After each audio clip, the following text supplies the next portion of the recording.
Bolehkah kita membalas keburukan orang lain? Teman-teman sekalian, pastinya kita pernah punya pengalaman dikecewakan, dibohongi, ditipu, ataupun pengalaman-pengalaman yang membuat kita merasa kecewa, sakit hati, ataupun marah.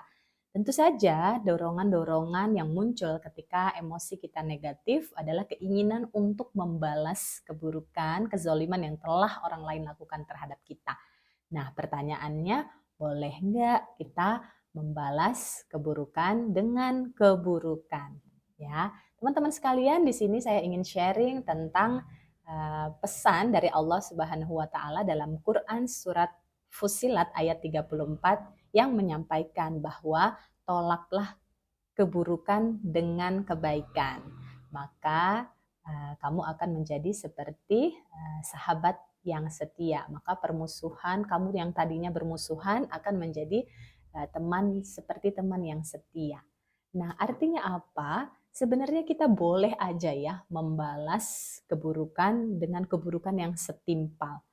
Ya, di ayat yang lain Allah sampaikan seperti itu, boleh kamu membalas setimpal dengan apa yang orang lain perbuat kepadamu, tapi memaafkan jauh lebih baik buat kamu. Ya, kita bisa membalas sebenarnya gitu ya, tetapi kalau kita memilih memaafkan itu jauh lebih baik buat kita. Karena pembalasan kadang-kadang menunggu waktu gitu ya, tidak selalu siap pada saat dia berbuat keburukan pada kita dan kita berbuat keburukan pula pada saat itu.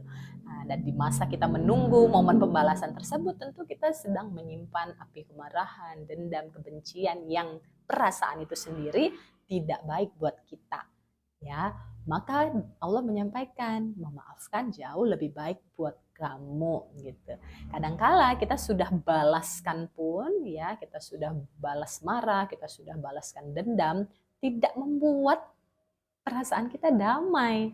Ya, jadi membalas keburukan dengan keburukan tidak menyelesaikan masalah, seringkali justru menimbulkan masalah yang lebih besar.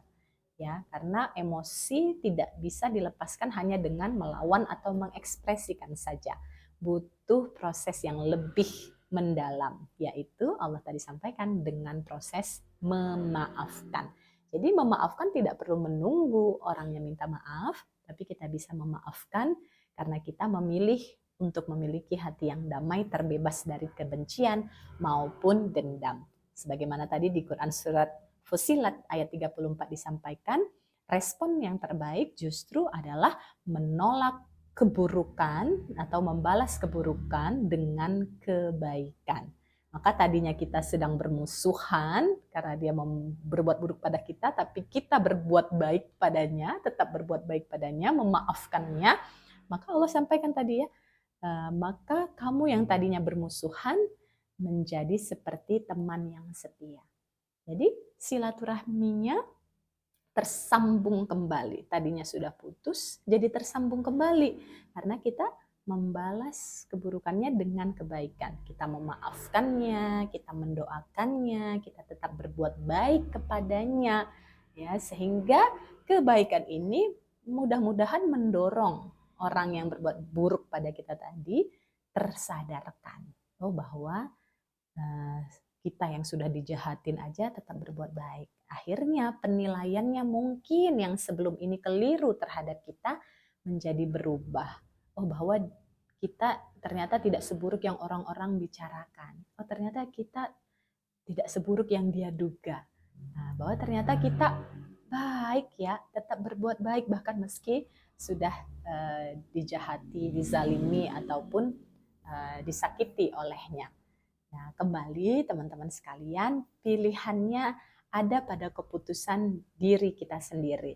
Kalau kita memilih membalas keburukan dengan keburukan, seringkali yang kita amati ya di masyarakat, ketika ada orang yang membalas dendam, perbuatan buruknya jauh lebih besar dari keburukan yang dilakukan oleh pelaku pada awalnya. Dulu misalnya kita merasa sakit hati karena ucapan gitu ya, kita sering lihat di berita ya, pelaku pembunuhan menyampaikan bahwa dia merasa sakit hati karena bosnya pernah menghinanya gitu ya. Bosnya melakukan apa? Penghinaan Yang dia rasakan sakit hati, benci, dan dendam. Tapi ketika dia membalas, dia bukan membalas dengan ucapan yang menyakitkan hati bos, tapi yang dilakukan justru dia melakukan penghilangan nyawa. Jadi balasan dendam yang dia lakukan justru jauh lebih besar. Padahal Allah menyampaikan kalau kamu mau balas, balas dengan yang setimpal gitu ya. Tapi yang sering kali terjadi, pembalasan dendam itu jauh lebih dahsyat daripada yang seharusnya. Maka teman-teman sekalian, pilihlah untuk membalas dengan kebaikan, yaitu tadi dengan kita memberi maaf, melapangkan hati untuk memiliki hati yang damai sehingga kita bekerja tetap nyaman, berinteraksi dengan sesama tetap dalam koridor etika yang terpuji, dan insya Allah kita pun memiliki kemampuan yang jauh lebih baik. Apalagi kalau dalam kondisi terzolimi, kita memanfaatkan momen tersebut untuk mendoakan yang baik-baik buat kehidupan kita, itu jauh lebih baik. Ya, karena doa orang terzolimi juga adalah doa yang makbul gitu ya. Maka kalau kita bisa melatih kesadaran kita saat kita merasa terzolimi, kita mengambil jeda dan memanfaatkan momen gemuruh di hati kita untuk justru mendoakan yang baik buat orang tersebut maupun buat kehidupan kita ke depan, tentu ini akan menjadi momen-momen yang powerful untuk kita lebih mudah meraih apa yang kita impikan. Betapa banyak juga kita saksikan orang yang tadinya dulunya terzolimi atau kondisinya terbatas, tetapi ketika dia memanfaatkan momen-momen keterbatasannya itu dengan berdoa kebaikan untuk masa depannya, kita menyaksikan mereka tumbuh menjadi pribadi pengusaha-pengusaha yang sukses di masa kini. Ya, jadi kembali pilihannya pada kita saat kita merasa terzolimi, kita mau memilih yang mana? Mau memilih membalas keburukan dengan keburukan yang akhirnya keburukan itu balik lagi kembali pada diri kita menjadi buruk, atau kita memilih membalas keburukan dengan kebaikan, yang mana kebaikan itu akan lebih banyak lagi datang ke dalam hidup kita. Semua keputusan kembali pada diri kita sendiri.